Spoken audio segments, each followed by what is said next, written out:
začíná nám fáze. Pod tlakem Francouzů se spojenecká linie začíná trolit. Rakouská lehká pěchota, myslivci v štítově šedých uniformách se stahuje. Krátce poté začne vystupovat i ruská formace, kterou napadne nebo napadá francouzská kavalerie a Rusové na to úspěšně opustí bojiště a nechají na bojišti na poli vítězným Francouzům i svoje dělostřelectvo.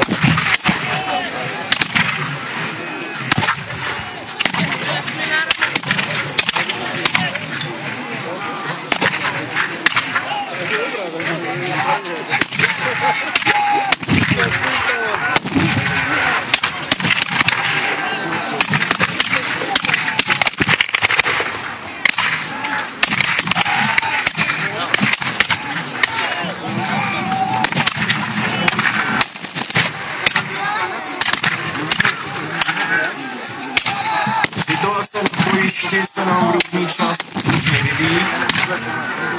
Zatímco lidi pod Santonem zjevili části zkušené vzdoru palbou Francouzům. A zdá se, že stejně to vypadá. Ano, tam dokonce. A dokonce ruská pěchota jde do protiútoku na Francouze. Pardon, vidím tam. Ruská pěchota a za ní Rakušané. A opět střed na vodáky v té nejbližší části směrem k silnici.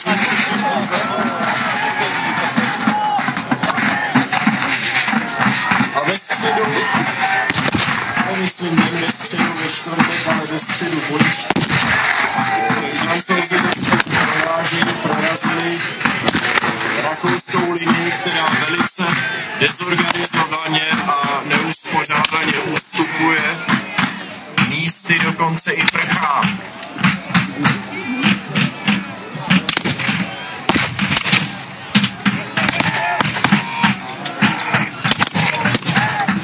Ustupuje k rakouským kanonýrům. To jsou ti v hnědém zahalení z mé strany týmu a v bílých kalhotách. Mezi nimi a před nimi se nám střetává jezdectvo. V přední části útočí gardoví jízdní myslivci francouzští. Zprostřed se, zdá se, prorazili puští nebo doští kozáci.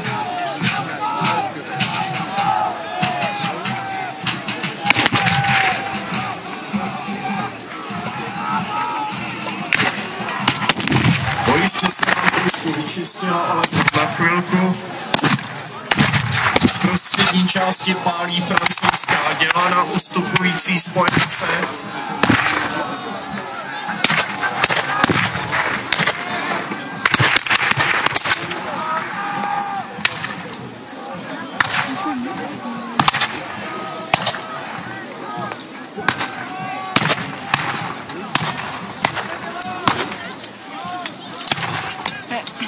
Ne, dobré. Ale domů chci.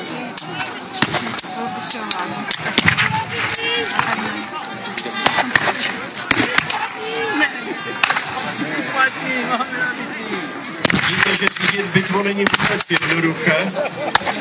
Představte si, že císař Napoleon měl řídit 72 000 vojáků, zatímco i my tady ty 3 bataliony trošku ztrácíme.